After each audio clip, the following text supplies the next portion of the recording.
40 jours de prière et de jeûne, nous déclarons que nos yeux s'ouvrent.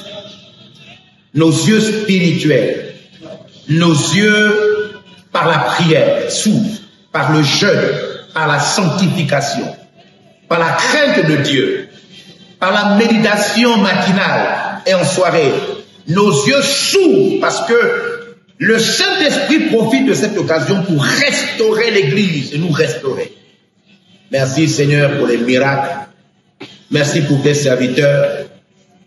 Merci pour ton Église qui reste sensible et qui s'est engagée à te rencontrer, à persévérer, mais surtout à répondre à cet appel pour la survie et la victoire de l'Église.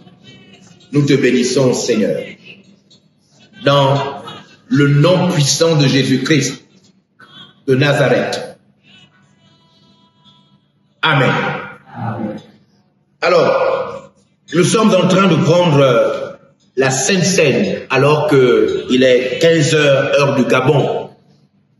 Il est évident que le plus important dans ces 40 jours de jeûne et de prière, le plus important c'est l'esprit de prière.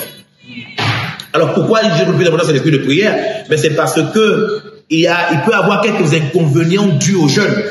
Il peut y avoir des gens qui sont sous traitement et qui peuvent avoir quelques difficultés à jeûner. Il peut aussi y avoir quelques personnes qui ont interrompu le jeûne pour des raisons de santé et de traitement avant l'heure de 15 h. Ce n'est pas grave dès lors qu'on est dans l'esprit. Donc c'est la prière qui est importante.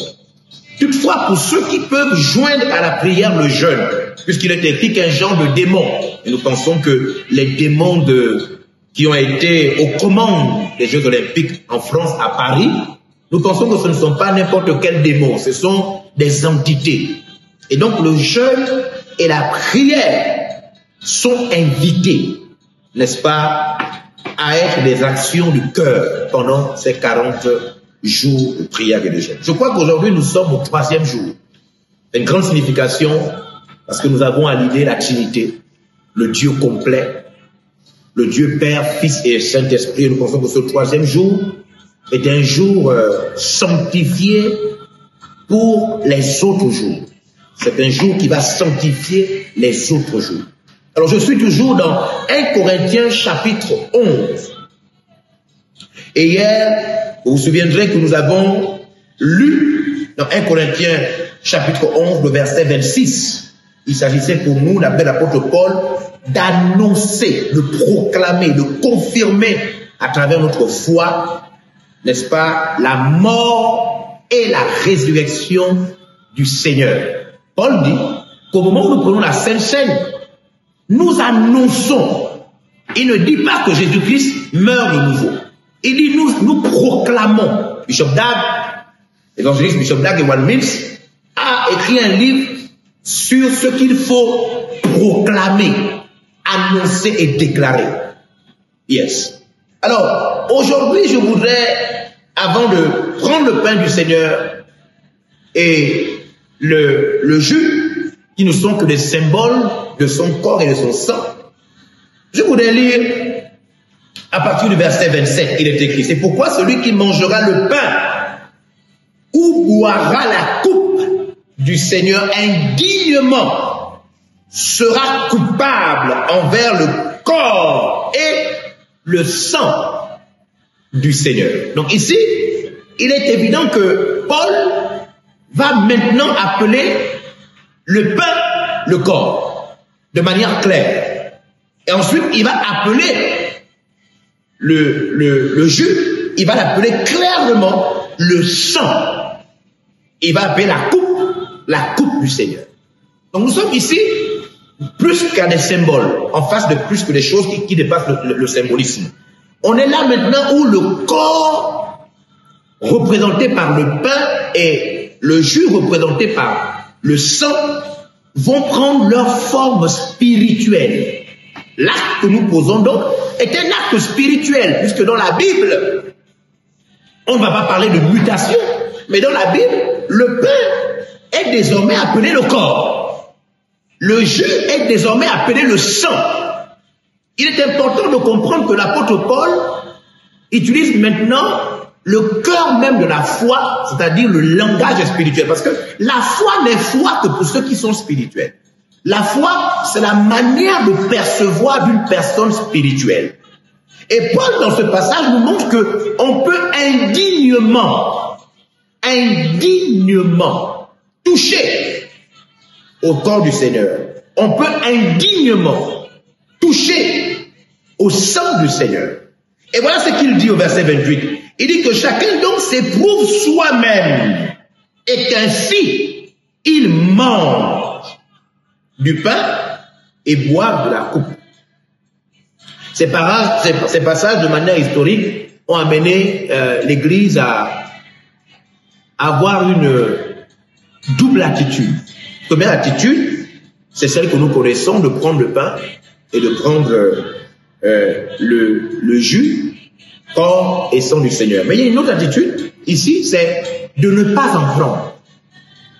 De ne pas en prendre. Le verset 28 a donné naissance à l'attitude de ne pas en prendre. Peut-être qu'il nous faut regarder mieux le texte pour comprendre que le texte ne dit pas de ne pas en prendre, mais plutôt le texte dit de s'arrimer en s'examinant. Cela signifie quoi? Cela signifie que le Seigneur nous veut nous mettre en ordre avec le corps et le sang. C'est pourquoi certaines églises ont certainement raison de dire que la Sainte Seine doit se prendre tout le temps.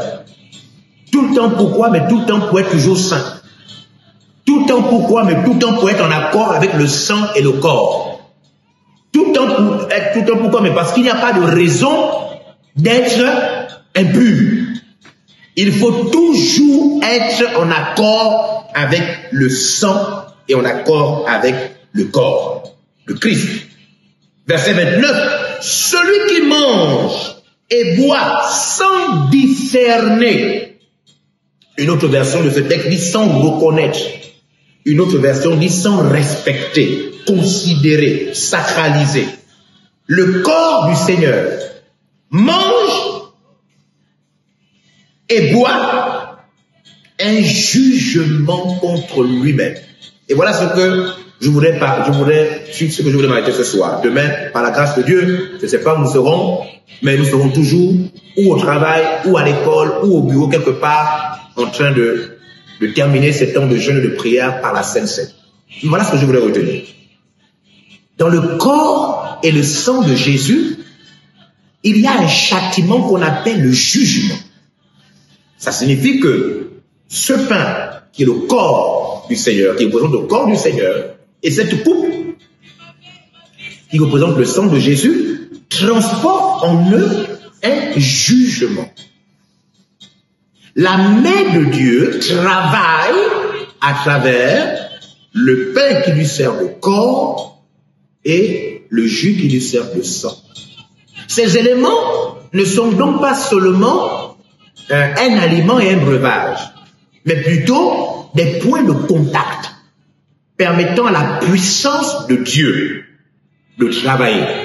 D'où celui qui ne respecte pas, au moment où il mange et il boit, celui qui ne respecte pas ce corps et ce sang, une puissance sort de cela. Alors, si nous voulons prendre ce verset à sa juste mesure, on va dire, s'il y a un jugement dans le corps et le sang de Jésus, pour celui qui ne discerne pas, qu'est-ce qu'il y a de bien dans le corps et le sang de Jésus pour celui qui discerne?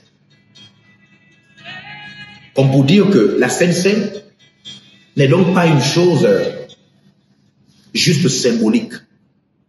Il y a de la vie à l'intérieur. Il y a de la vie pour guérir. Il y a de la vie pour la sanctification. Il y a de la vie pour continuer. Il y a de la vie pour supporter l'épreuve. Il y a de la vie pour se maintenir. Puisque Christ a demandé, tu donnerais encore ma foi. Il y a de la vie. Il n'y a pas que du jugement pour celui qui ne discerne pas, mais il y a aussi de la vie. Comme nous dit Jean, qu'il y a de la vie dans le corps et le sang du Seigneur. Je vous invite donc, au nom de la vie qu'il y a dans le corps du Seigneur, à prendre le corps du Seigneur à l'endroit où vous êtes, et si vous l'avez déjà fait quelque part dans le monde, que Dieu vous bénisse. Et ensemble, prions. Seigneur, merci pour ton corps. Nous te bénissons parce que celui qui ne reconnaît pas que c'est ton corps, le corps qui a été sacrifié pour nous, prend un jugement. Mais pour nous qui le reconnaissons, nous qui sommes des hommes faibles et qui nous sanctifions par ton corps, ce corps qui a été martelé et crucifié, reçois-nous, Seigneur, sur ta table sainte, au nom du Père, du Fils et du Saint-Esprit. Nous recevons la vie du corps. Amen. Mangeons.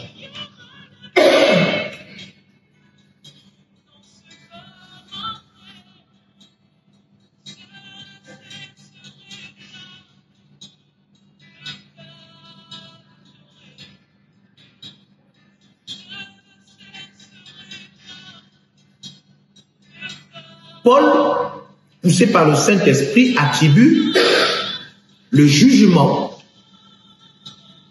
en opposition à la vie, au corps comme au sang.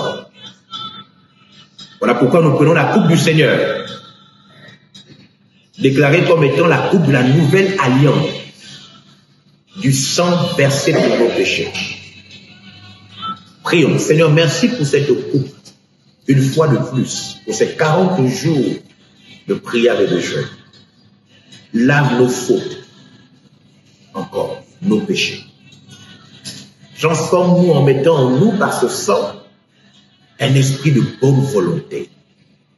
Au nom du Père, du Fils et du Saint-Esprit.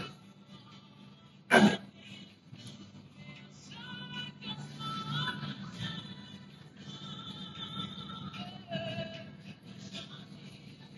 Voilà, vous êtes quelque part dans une province, vous êtes quelque part dans le monde. Nous bénissons le Seigneur pour ce 3e jour de jeûne et de prière dans ce grand défi de 40 jours. Je rappelle que nous sommes unis avec beaucoup d'autres églises et nous répondons à l'appel et à l'interpellation du Saint-Esprit. Que Dieu vous bénisse. Amen.